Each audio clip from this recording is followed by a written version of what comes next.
가끔 화장품이라도 바르고자 거울을 보면 언제 이렇게 세월이 흘렀나 싶습니다.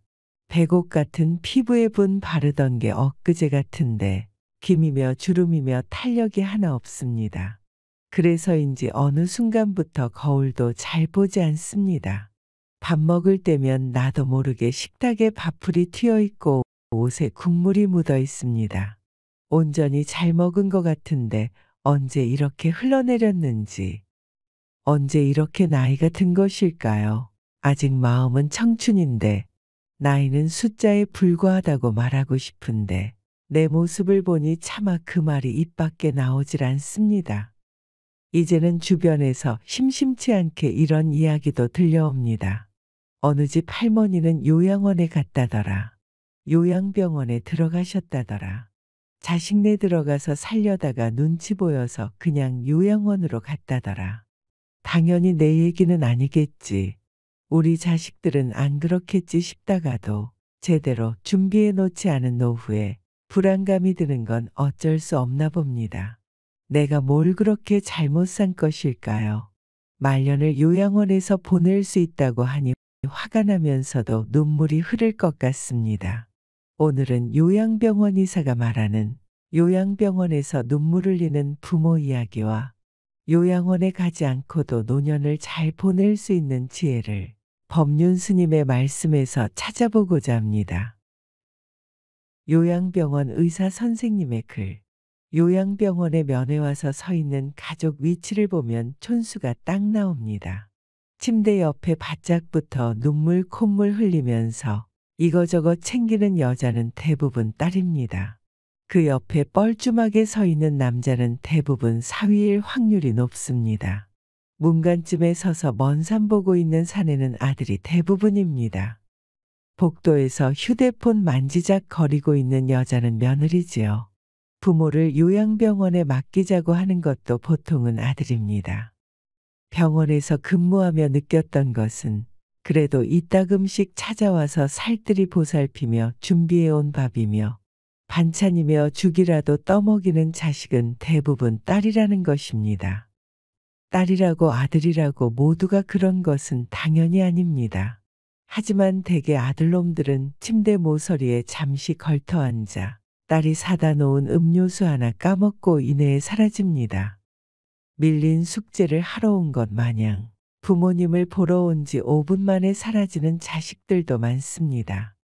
무슨 신주단지 마냥 금지옥엽 키워놓은 벌을 받는 것인가 싶은 마음도 들었습니다. 요즘에는 딸 바보 같은 말들이 생겨났지만 옛날에는 생각지도 못한 일이었습니다. 딸 하나 10아들 부럽지 않은 세상인 것을 그때는 몰랐습니다. 오늘도 요양병원에 갇혀 병원의 강요가 규칙이라는 명목으로 둔갑하고 내 의지와 삶을 송두리째 뺏겨버린 이들을 봅니다. 하는 일 없이 잠만 자다가 일어나서 먼 산만 바라보는 공허한 눈동자를 보며 저 모습이 나의 미래가 아닐까 두렵기도 합니다. 환자들을 보러 오는 가족들은 당신들이 무감각하게 바라보는 요양병원의 환자들처럼 곧 당신의 미래가 그렇게 될 수 있다는 것을 알까요? 요양병원에서의 입원이 길어지면 차라리 죽는 것이 낫다고 외치는 사람도 많습니다. 이곳에 들어오면 살아서 나가는 일은 잘 없습니다. 하지만 마음대로 죽지는 못합니다. 본인의 의지로 요양병원에 오는 사람은 잘 없습니다. 그렇듯 인생의 끝자락을 요양병원에서 마무리하게 되는 것도 본인의 의지와는 상관이 없습니다. 그들의 죽음이 어떻게 평안할 수 있을까요? 지금도 많은 노인들이 창살 없는 감옥에서 의미 없는 삶을 연명하며 희망 없는 하루하루를 요양병원이나 요양원에서 보내고 있습니다. 그들도 자신의 말로가 그렇게 될 줄은 전혀 몰랐을 것입니다. 자신과는 절대 상관이 없는 이야기라고 믿고 싶겠지만 그것은 희망사항일 뿐 결코 남의 이야기가 아닙니다. 우리는 나이가 들고 서서히 정신이 빠져나가면 어린애처럼 속이 없어지고 결국 원하든 원치 않든 자식이 있든 없든 마누라나 남편이 있건 없건 돈이 있건 없건, 잘 살았건 잘못 살았건, 세상 감투를 썼건 못 썼건, 잘났건 못났건 대부분 요양원이나 요양병원에서 생이 마지막을 보내게 됩니다. 고려시대의 60세가 넘어 경제력을 상실한 노인들은 밥만 축낸다고 자식들의 지게에 실려 산속으로 고려장을 떠났다고들 하는데 실제로 오래전 일제가 만든 거짓 역사였습니다. 하지만 오늘날에는 요양원과 요양병원이 노인들의 고려장터가 되고 있는지도 모르겠습니다. 한번 자식들에게 떠밀려 그곳에 유배되면 살아서 다시는 집으로 돌아가지 못하니 그것이 고려장터가 아니고 무엇이겠냐고 말하는 사람도 있습니다. 그곳은 자기가 가고 싶다 해서 갈 수 있는 곳도 가기 싫다고 해서 안 가는 것도 아니라고 합니다. 늙고 병들고 정신이 혼미해져서 자식들과의 대화가 단절되기 시작하면 갈 곳은 그곳밖에 없습니다. 결국 초라하게 늙어버린 나를 받아주는 곳도 요양병원과 요양원뿐입니다.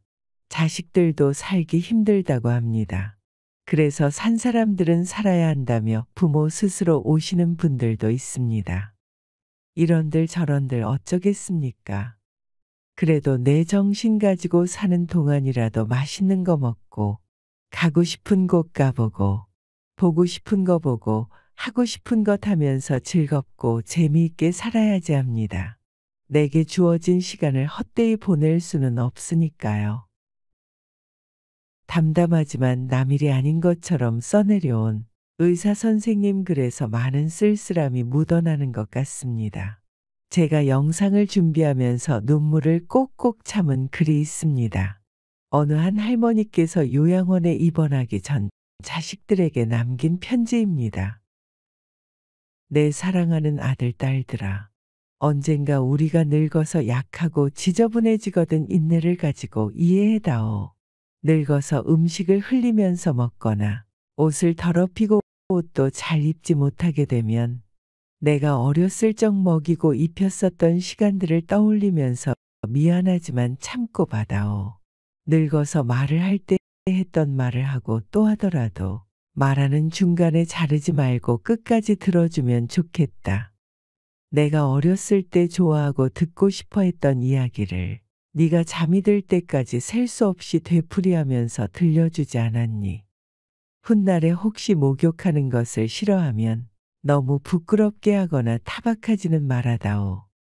수없이 핑계를 대면서 목욕을 하지 않으려고 도망치던 너를 씻기려고 따라다니던 모습을 기억해 주려무나. 혹시 새로 나온 기술을 잘 모르면 그 방법을 다정하게 가르쳐다오. 우리는 내게 얼마나 많은 것을 가르쳐 주었는지 아니. 상하지 않은 음식을 먹는 법, 옷을 입는 법, 힘들 때 이겨내는 방법 등 삶에 도움이 되는 많은 것들을 알려주었단다. 점점 기억력이 약해져 무언가를 자주 잊어버리거나 말이 막혀 대화가 잘 안 될 때면 성급해하지 말고 기억하는데 필요한 시간을 주거라. 그리고 혹시 기억을 못해도 너무 나무라지는 말아다오. 우리에게 가장 소중한 것은 우리가 너와 함께 있다는 것이고 말을 들어주는 내가 있다는 것이 중요하단다. 또 음식 먹기를 싫어하거든 억지로 먹이려고 하지 말아다오. 언제 먹어야 하는지 혹은 먹지 말아야 하는지는 잘 알고 있단다. 다리가 힘이 없고 쇠약하여 잘 걷지 못하게 되거든 걷는 것이 위험하지 않게 도와다오. 내가 뒤뚱거리며 처음 걸음마를 배울 때 우리가 한 것처럼 내 손을 빌려다오. 그리고 언젠가 우리가 더 이상 살고 싶지 않다고 말을 하면 우리에게 화내지 말아다오. 너도 언젠가 우리를 이해하게 될 거란다. 노인이 된 우리는 인생을 그냥 단순히 살아온 것이 아니라 사는 것은 투쟁이었고 사느냐 죽느냐 생사를 많이도 넘어왔단다. 비록 우리가 너를 키우면서 많은 실수를 했어도 우리는 부모로서 줄 수 있는 가장 좋은 것들과 부모로서 보여줄 수 있는 가장 좋은 삶을 너에게 보여주려고 뼈를 깎으며 이 한 몸 바쳐 최선을 다했단다. 내 사랑하는 아들, 딸들아. 너희가 어디에 있든지 무엇을 하든지 너를 사랑한다. 너의 모든 것을 사랑한단다. 담담하게 눌러 쓴 편지에서 자식을 사랑하는 마음이 느껴져 짠하고 울컥한 편지였습니다. 그렇다면 나이 들어 요양원에 가지 않고 노후를 행복하게 보내기 위해서 어떻게 해야 가장 현명할까요? 자식들에게 의지하지 않고 행복하게 지내기 위해 대비해야 할 점을 법륜 스님의 말씀에서 찾아보았습니다. 영상 끝까지 보신다면 여러분의 노후 준비에 큰 도움이 되실 겁니다. 자식이 찾아오는 부모가 되는 법. 나이 듦이란 무엇인가요? 늙어간다는 것은 무엇일까요? 봄에 새싹이 돋고 꽃이 피고 가을에 단풍이 들고 결국은 낙엽이 되어 떨어집니다. 우리는 꽃이 예쁘다고 합니다. 봄에 새싹이나 꽃만 아름답기만 한가요? 봄꽃도 새싹도 예쁘지만 가을의 단풍도 아름답습니다. 봄에 꽃놀이도 가지만 가을에 단풍놀이도 갑니다. 우리 인생도 그렇습니다. 아이가 태어나 어릴 땐 살결도 곱고 얼굴도 곱고 또 이팔 청춘 10대 후반이 되면 복사꽃처럼 피어난다고 하듯 젊음은 아름답습니다. 그런데 늙으면 눈도 귀도 잘 안 보이고 안 들리고 얼굴에는 주름이 지고 머리는 흰머리로 새고 늙으면 추하다고 합니다. 그러나 반드시 추하기만 한가? 그렇다고만 할 수 없습니다. 가을 가랑잎은 쓸쓸하다고 합니다. 과연 꽃이 예쁘기만 한가? 인생도 나이가 들어야 삶의 맛이 있습니다. 늙으면 초라해지느냐, 늙음이 원숙해지느냐는 몸을 가지고 이야기하는 것이 아닙니다. 마음이 문제입니다. 그래서 봄에 피는 꽃이나 새싹만 예쁜 것이 아니고 가을 단풍도 잘 물들여 놓으면 꽃보다 더 예쁩니다. 머리가 희끗희끗하고 얼굴에 주름살이 지고 해야 훨씬 더 좋아 보입니다. 입에서 나오는 한마디 한마디도 인생의 경험에서 나옵니다. 잘 늙어서 그런 멋을 부리려면 5가지를 꼭 기억하세요. 첫째, 늙어도 건강해야 합니다. 젊은이처럼 힘을 쓰고 뛰어다니라는 것이 아닙니다. 기본적으로 정신이 맑아야 합니다. 정신이 맑고 신체가 건강해야 합니다. 나이 들수록 건강에 유의하세요. 나이가 들면 한번 아프면 팍팍 늙는 기분이 듭니다. 그래서 몸을 무리하게 쓰지 않습니다. 과로하면 안 됩니다. 나이가 들었으니 무엇을 하려고 하면 안 됩니다. 또 젊을 때는 맛있다고 많이 먹고 살을 찌우기도 빼기도 하고 하지만 나이가 들면 과식하면 안 됩니다. 아무리 맛있는 음식도 적당히 먹어야 합니다. 과음도 하면 안 됩니다. 연세가 들어서 과음을 하면 계단에서 굴러 떨어지기도 쉽고 몸져 누우면 회복되기 어렵습니다. 그래서 과로, 과식, 과음을 주의하세요. 운동을 적당하게 하십시오. 무리하지 않는 수준에서 자꾸 움직이고 간단한 운동을 하세요. 운동에서 제일 좋은 운동은 노동입니다. 죽는 날까지 일을 하세요. 조그만한 일부터 소일거리 삼아 일을 하는 게 가장 좋습니다. 두 번째, 적당한 재산은 가지고 있어야 합니다. 자식이 예쁘다고 다 주면 안 됩니다. 100이라는 재산이 있다면 70에서 80%는 살아있을 때 배분을 하고 나머지 30에서 20%는 자기 몫으로 가지고 있어야 합니다. 그것이 부모와 자식 간의 관계를 오래 유지하는 방법이고 늙어서 추하게 살지 않는 방법입니다. 최소한 살 집과 밥 세끼 굶지 않을 만큼은 가지고 있어야 합니다. 아무리 자식에게 재산을 넘겨주더라도 내가 먹을 것과 살 집은 있어야 합니다. 어떤 사람은 자식에게 모든 재산을 넘겨주고 용돈을 받고 삽니다. 그것도 어리석은 행동입니다. 또 재산을 너무 많이 남겨놓아도 죽었을 때 자식들 간의 싸움만 불러일으켜서 이것 또한 좋지 않습니다. 세 번째, 자식에 대한 집착을 버려야 합니다. 자식에게 바라는 마음을 갖지 않습니다. 자식에게 바라는 게 많으면 자꾸 자식 욕을 하게 됩니다. 자식을 욕하면 결국 내 자신에게 하는 것과 같습니다. 제 얼굴에 침 뱉는 격입니다. 자식에게 바라지 마세요. 인사 오면 오는 대로 찾아와서 고맙다. 용돈을 주면 용돈을 줘서 고맙다. 안 찾아와도 고맙다. 독립을 시키면 그만입니다.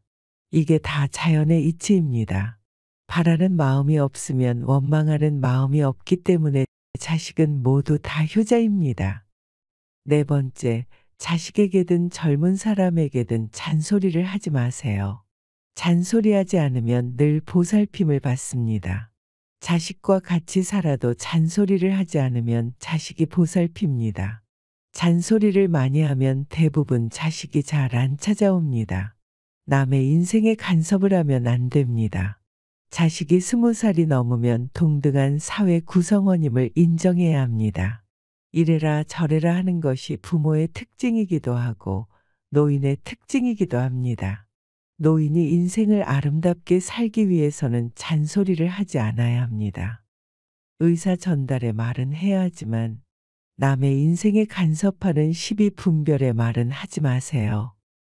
다섯째, 복을 지어야 합니다. 많이 베푸세요. 나이 들어 돈에 집착하고 물건에 집착하면 그것 또한 취해 보입니다.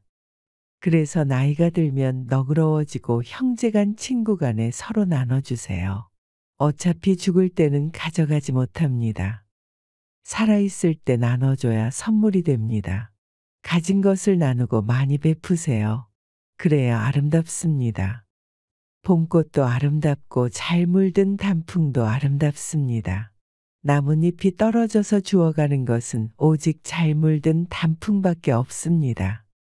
그렇듯 잘 물든 단풍처럼 사람도 아름답게 나이가 들면 자식에게 버림받을 일도 없고 자식이 없어도 이웃과 세상에서 버림받을 일은 절대 없습니다. 이 말들을 지금부터 잘 준비하여 아름답고 행복한 노년을 보내고 인생의 마무리까지 아름답게 하시기 바랍니다.